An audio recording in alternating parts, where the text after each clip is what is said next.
Story went. Once upon a time, there was a girl. She loved to help her mother, and they made wonderful things to eat for their family. Today, the girl and her mother made a special loaf of bread to take to her grandmother, as wonderful granddaughters often do. We're going to have to hope that works. Oh, there we go. There it is. All right. Warm oat bread. Is there anything better than that? And she was very happy to take it to her grandmother. After the bread had cooled, her mother placed it in a pack. You need it? Okay.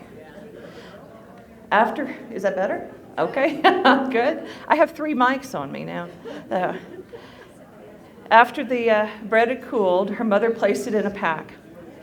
She said, "Please take this bread to your grandmother, Little Red Feather.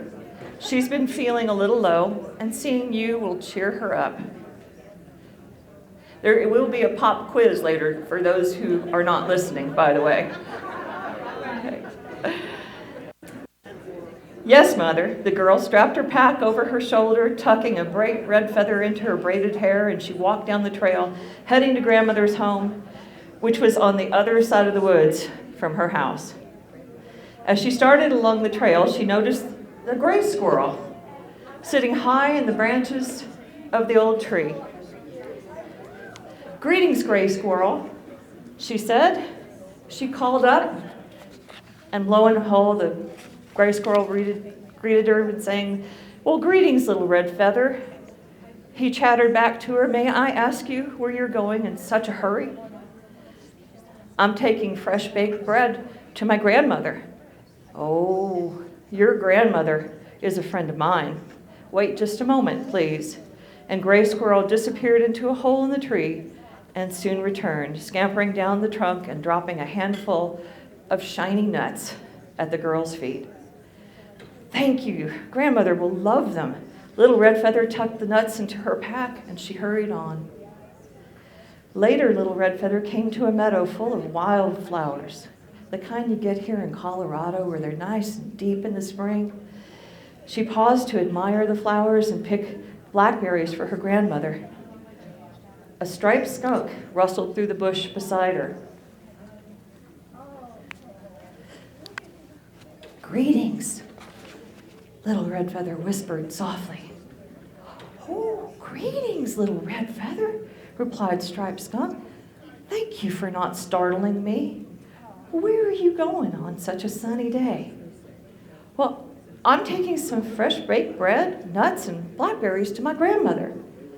"Oh, I know your grandmother, and she loves licorice roots almost as much as I do. I'll get some for her." Striped Skunk soon returned with a paw full of sweet-smelling roots. Little Red Feather thanked him, tucked the berries and roots into her pack, and continued through the woods. Soon the trail led to a stream. 5 large flat stones had been placed across the stream to make it easy to cross. But earlier that evening, a river otter family had been playing tag on the center stone, which was still wet. And when Little Red Feather stepped on that wet stone, she slipped and fell to her knee, dropping her pack. Her clothes were wet, her pack floated away in the stream, and it snagged on a tree branch along the deeper channel. Wet and cold, Little Red Feather sat down at the edge of the stream, and she cried. "Why are you crying, Little Red Feather?" asked a deep voice. "I've lost my pack," she wept, "and Grandmother needs the bread I'm bringing to her." "Well, be calm. I'll get it for you," the voice said. Little Red Feather looked up, and she saw a big silver wolf bound into the creek and snatched the pack in her teeth. The wolf returned and dropped the pack at Little Red Feather's feet before shaking the water from her fur. "Oh, thank you, Silver Wolf," Little Red Feather exclaimed. I know your grandmother, and I'm happy to help, said Silver Wolf. I'll walk the rest of the way with you, if you like. Little Red Feather again thanked the wolf. Her grandmother had taught her to be respectful of all the animals in the woods, as this was their home as well. As she followed the graceful wolf along the trail, she noticed that the wolf's paw prints in the dirt were much larger than her own. Silver Wolf, you have such big feet. The wolf lifted a paw for the girl to examine. Her big webbed feet stood out right in front, and she said, these help me run fast across the snow. They help me run on top of the snow rather than sinking down into it. Oh, well, I have snowshoes, Little Red Feather said. They help a lot when they have to walk across the snow, too. Silver Wolf suddenly cocked her head to the north, and her ears twitched back and forth. Little Red Feather couldn't hear anything, but she knew that the wolf could.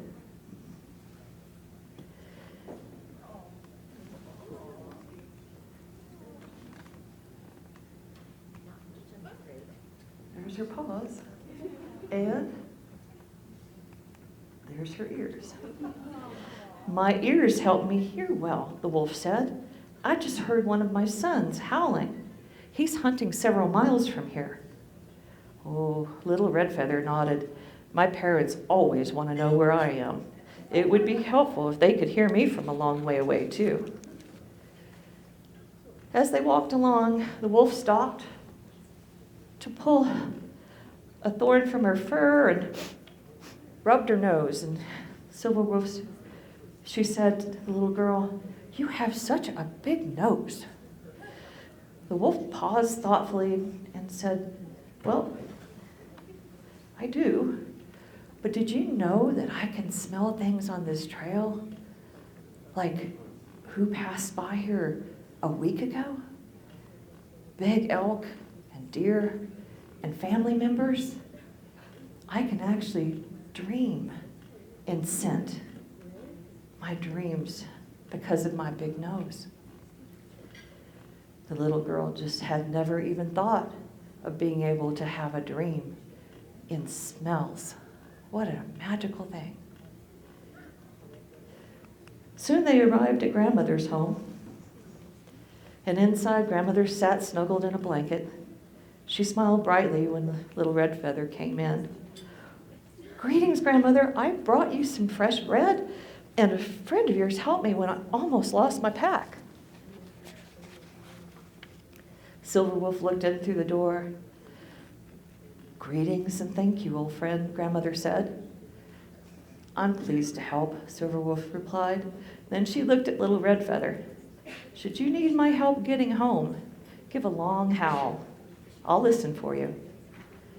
Little Red Feather took a deep breath, tilted her head back, and howled to show that she could sound just like a wolf. The howl was more like a puppy yelp, but the big wolf just grinned and trotted back into the forest, vanishing quickly through the trees. Then Little Red Feather told her grandmother all about her adventures, and together they shared the bread, the blackberries, nuts, and sweet licorice roots.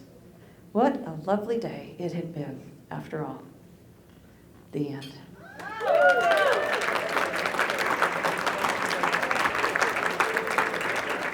With that story, because it sure means a whole lot more to us now. So, you will fear. What one fears, one destroys. That was Chief Dan George, and I cannot believe how powerful such a simple set of words, but how true that they are about the human nature. I pulled together some of the stories that are being told about wolves right now in the last, I think, week. And these are the stories that are coming out. You know, we've heard about the big bad wolf, we've heard about the three little pigs, but these are the kind of stories that really do the damage. And they're often very one-sided. the narrative of the wolf, the powerful reason for bringing wolves back, the importance of their role on the landscape, that the fact that we can coexist with them if we try, and if we plan. All of those things are true. But these are the stories that are being told right now. So if you're just watching your Instagram page or your Facebook page or something like that, you may not be seeing all of these stories, because often those get filtered out, because personally I don't like reading stories that are so anti-wolf. But the public is reading them, and the public is paying attention to this. When they hear that a wolf has killed a cow and it's on the front page or a center section and it gets really big press, in their mind that means that wolves are really a big deal. For it to be in the paper, it's a big deal. And these stories are not presented in the context of, oh yes, and that day, 1,100 cows died from birthing problems and, disease issues. And, it's not about saying that the wolf is only good to give a counterbalance. It's about putting all of this information into perspective so that people aren't misjudging what this animal is actually doing on the landscape and what its value is. So those stories in the late 1800s led to the expansion of trapping, snaring, poisoning, and the removal of wolves from our western lands. They were completely gone by the 1930s. There was a few stragglers here and there that would make their way across the Canadian border, but they didn't survive very long. Only in Minnesota was there a small pocket of a few hundred wolves left, out of what had been over 1 million in our country. They were gone. And it wasn't because there weren't enough elk or deer, it's because there wasn't enough tolerance for them to be on the landscape. This is 2014. Do you see a trend here, a little similarity? That was in Wyoming. And I've seen even worse than that, especially in recent years. In Idaho, right now, which was the core of the Northern Rockies wolf population, we had the largest part of the population for the whole Northern Rockies. And our Idaho wolves were the ones that went to Oregon and California, and some to Washington, to help repopulate the Pacific Northwest while they were protected.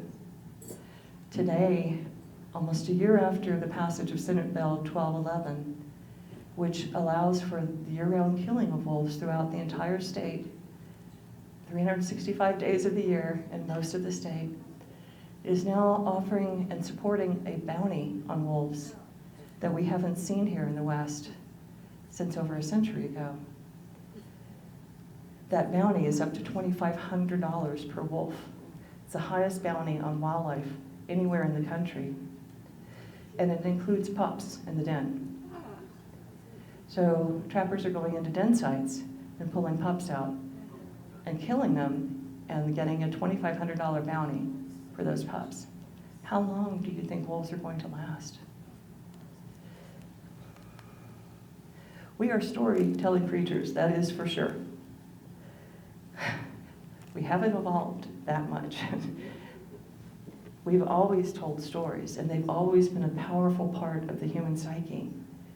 But the stories that are being told now about wolves are just as devastating as the ones that led to their eradication in the Western United States, across the United States, initially. And we're seeing it happen again. Was it 20 wolves, Krista, that were killed in Yellowstone this season? 22 out of how many? 106. In Montana, it was over 200. In the rest of the state?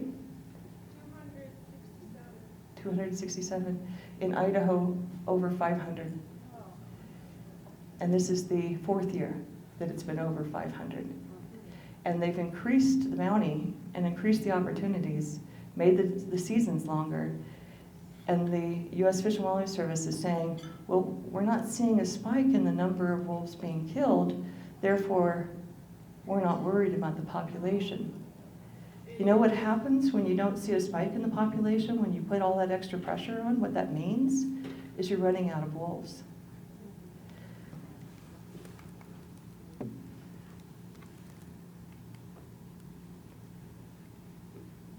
This is what it looks like in the rest of the state, and many of you are from Colorado, so you know what healthy numbers of elk and deer and moose and all of those things look like, right? A lot of people from other parts of the country have no idea that we have over 100,000 elk in Idaho, for example. You guys have even more than that by far. And we have, 50,000 coyotes, 30,000 black bears, 5,000 cougar, and the state of Idaho is saying that they want to have, 100 wolves? Maybe a couple hundred wolves, or maybe they're going to get rid of all of them if we're not paying close enough attention. They did it the last time in a very short time span.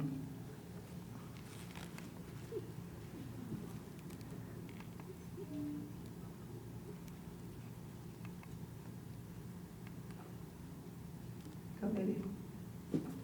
We need to change the narrative out there on wolves, and we're going to have to work together to make that a consistent effort on messaging. Oops. I think we've got a stuck slide. Oops. Yep. I don't know if you guys can help me in the back or not, but it looks like we're kind of stuck now. We're going to have to change the messaging. We're going to have to be consistent with our messaging. We're going to have to find messaging that works with the general public, because it cannot be the choir anymore. We do not, by ourselves, have enough momentum and power. And why this matters for Colorado is because I've been watching what's going on in Colorado. I've been at the forefront, Idaho, Montana, and Wyoming. I was part of the reintroduction team for Yellowstone in Idaho. I was in Oregon with the first wolves that went to Oregon. I was in Washington with the first wolves that went there, in California with the first wolves that went there, and watched state after state make some really avoidable mistakes that ended up costing the wolf program and wolves dearly. So Colorado is in a position right now that you don't have to make those same mistakes. You can actually look at what other states have done and avoid those pitfalls, but not the way that things are going right now. I was on the ground out in northern Colorado with the ranchers that were having the livestock loss issues over the last year. Those wolves have been out there for over a year. That there were not non-lethal measures put into place before the livestock started getting killed was a misstep. You have to be thinking in terms of what can we do to help in advance so that we don't have these problems. Because catching up is hard. When you have to react to somebody's dogs getting killed or their cows being lost, then all of that emotion plays into it, and you don't have control of the news anymore. You don't have control of the story. The story reads like the ones I just showed you. So making sure that Colorado takes this seriously and is really well prepared. And that means now, today, being ready. Making sure that you have trained people on the ground that know how to implement non-lethal measures. All of those things are super important, and I'll go into a little bit more detail about them. Are we already to this film? Okay. This is the film that I'd like to share with you. I hope it comes through okay. And I want to say thank you to the friends that helped us with this film, including Senator Cory Booker and Jane Goodall. Go ahead.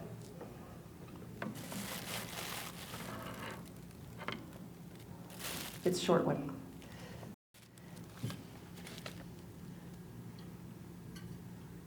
Why don't you go ahead and start with that website, releasewolvesnow.org. You'll be able to find it. So what does it mean, changing the narrative? And this is what we're talking about. Sometimes when people are looking at wolves, they're seeing this beautiful wolf that you and I see and just get inspired by seeing. The beauty of these animals is just compelling. Other people don't see the same thing. And I found this black wolf picture on a website that was saying how terrible wolves were, but you know what? I know wolves well enough to know what was going on in that picture. Can I click forward, or do you need to do it for me? Okay. Let's see.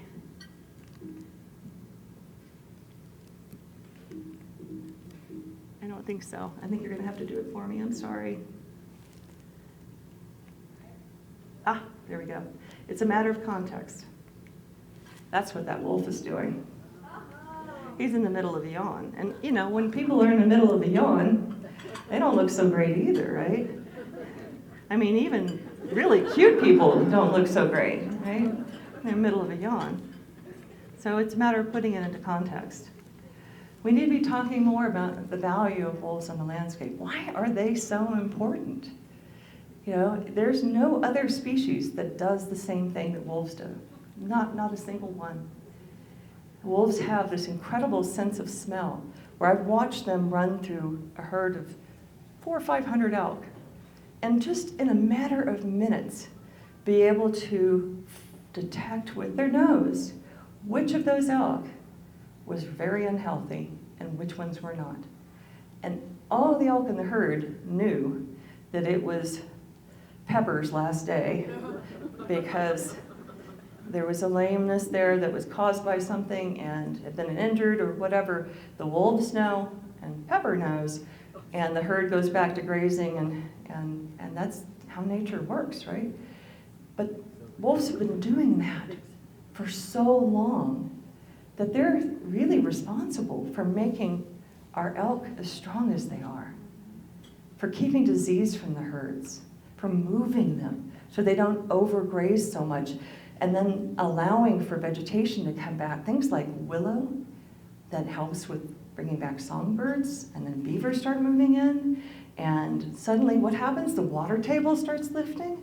Has anybody seen the video, how wolves change rivers, right? It's debated that they can take that much credit, but they do deserve at least some of that credit. And they have an incredible influence as a bioengineer on the landscape. And when you are standing in a place that wolves are howling, usually it means that you've got a good diversity of species, that the land is healthy, and that it can sustain a predator like the wolf, which is always looking for the best real estate. So as we were bringing wolves back, we kept hearing from people that the only way you can live with wolves is to kill them. I always thought that was a really weird thing to say. The only way you can live with them is to kill them. And for a long time, generations now, that's how we've treated our wildlife, right? So if you have problems with coyotes, they would be killed. With black bears, they would be killed. Grizzly bears face the same thing. And that's pretty much what caused the elimination of wolves from the western United States. So how do we use the same methodology if we want to have a different outcome, right?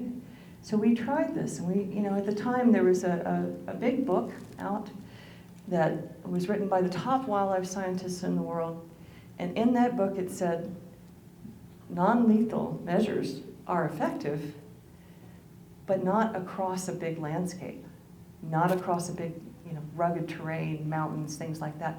Only in like small pasture situations could you make that work.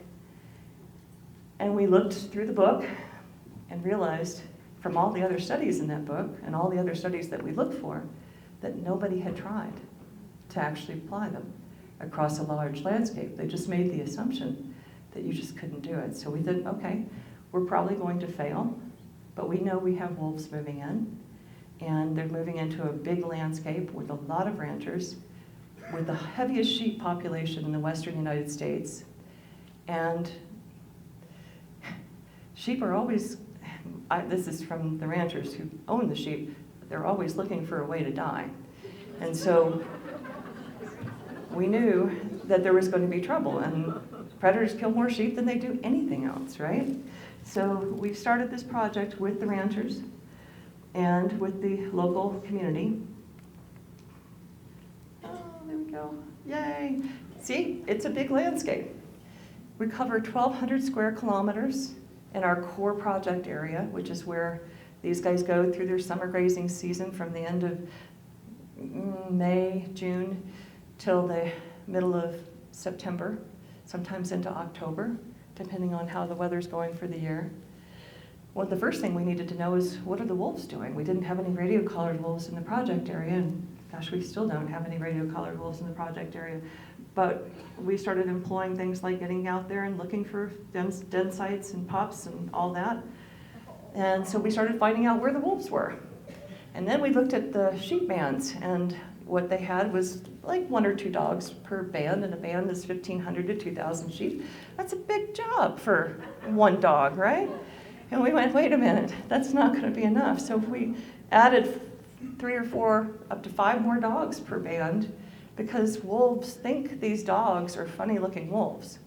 And when you get a big pack of funny-looking wolves moving into your territory, especially when they're moving across the landscape and they've got, people with them and stuff, wolves don't like that. They're intimidated by them, except in the springtime when they're denning and when they have little pups on the ground. And they think that these funny-looking wolves are a huge threat. And their response is to go after the funny-looking wolves and get them away from their pups. So we had to learn when was the best time to use them and when was not, and then provide extra protection for the dogs. We brought all kinds of folks out to help, including our local school kids that were helping with our trail camera studies to learn more about where the wolves were. They were wonderful to work with and got some of the best pictures. I think our biologists were a little bit jealous. We documented den sites and rendezvous sites and found out that we had more wolves than we thought we did, and that we were able to sustain having wolves. And that was 15 years ago. And we have been going every year for those 15 years. Starting this year, it'll be 15. We've lost, on an average, out of the 20,000 sheep average that we have in our project area, 5 sheep to wolves. Right? Yeah. And we lost, and not even necessarily, but lost 2 wolves during that 15 years. One of them because someone insisted from the ranching community that wasn't excited about our project and, just needed to know that, there's still that safety net that we can still kill them, right? And the other one was killed in an accidental trapping deal with one of the agencies. But we didn't have to lose any because we were able to keep our losses so low. That's the lowest loss rate where wolves and livestock overlap in the state of Idaho. Yeah, right? It can be done. Oops. I think I've lost control again. There we go.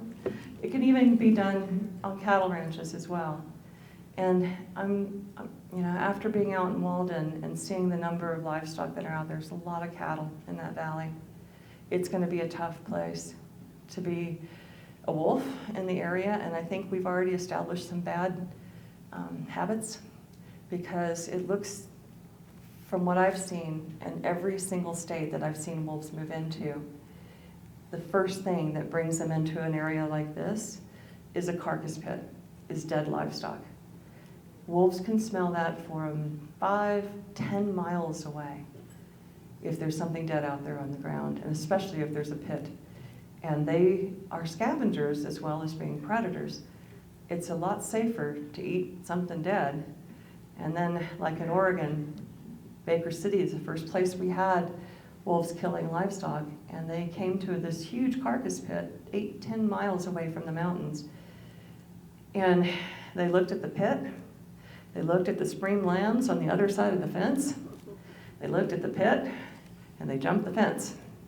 And they killed lambs, which I bet every single person in this room that had to make that same choice of what to eat for dinner would have thought that they made the right choice, but the rancher didn't.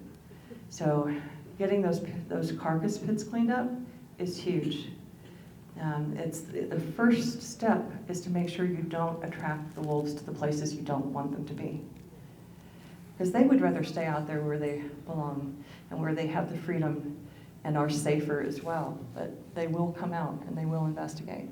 And then just elevating the sense of risk. Things like having fox lights out there or having riders out there. Human presence is just phenomenal, and using it in a smart way. So that if you've got 10 ranches that are all close to each other, hire or bring in the agency folks and have them share that between the ranchers. So you're not just having one doing one thing and one doing the other, but you have a systematic approach to how you're going to use and implement your non-lethal plan. And you do it ahead of time. You don't wait until the problems start. This is the organization that I work for. I want to say a huge thank you to Shelley and her team for letting me come back here and talk to you folks.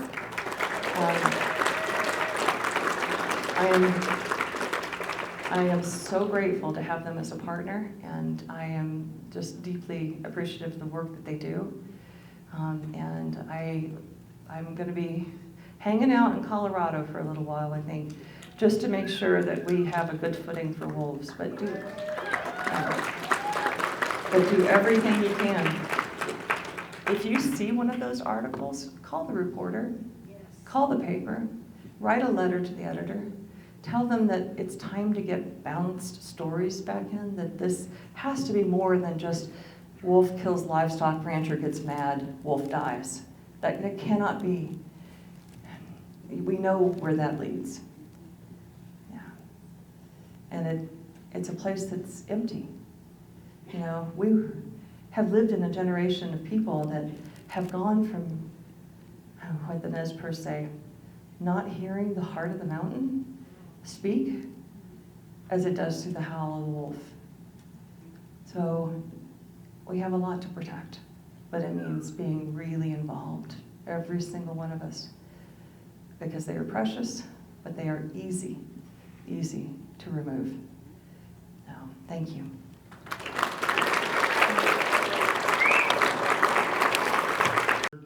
You say that, if you see an incorrect story, to get a hold of the author, but what else can we do as the general public to change the narrative? Boy. So, there's a million things we can do. I think if you can play the video, I might be able to show you one. So, let's see if we can get her up there. Are you? Yeah, keeps going in and out. Okay. Might have to log back in. Everybody turn off your Wi-Fi, okay? That might help. First of all, there are so many things that we can do. One of the things we did tonight was we all ate vegetarian dinners, right? And nothing had to die for what we ate tonight. That's the importance of this is that where I come from, the reason wolves are dying is because we haven't convinced the ranching community that it's in their best interest to change over into these non-lethal practices and to follow the public as far as what we value on our landscapes. Most of our livestock in our state, the 2.2 million cattle we have, the 300,000 sheep, are on public lands. Those lands belong to all of us. And so if we want to have those lands managed in a way that helps support and sustain wildlife, we've got to pitch in as well. And part of that is sometimes just choosing. You don't have to be a vegetarian, but if you're not, there's plenty of ranchers out there that are doing the right thing, that are good stewards on the land. And you can, if you like lamb, get on to Lava Lake Land and Livestock, and those folks are as progressive as it gets. There's others out there as well, but make choices. We all make choices. Every day we go to the grocery store, every day we fill up our car, every day we choose what clothes we're going to wear. We're all making choices that affect the world around us. So we just gotta start here, and then we can start working within our communities to say, okay, next step. How do we help support those people that are using the land to become better stewards and to look at this more holistically so that we all can have what we want on our landscape? And it's very possible to coexist, but we've got to start with each other first. So, no luck? Another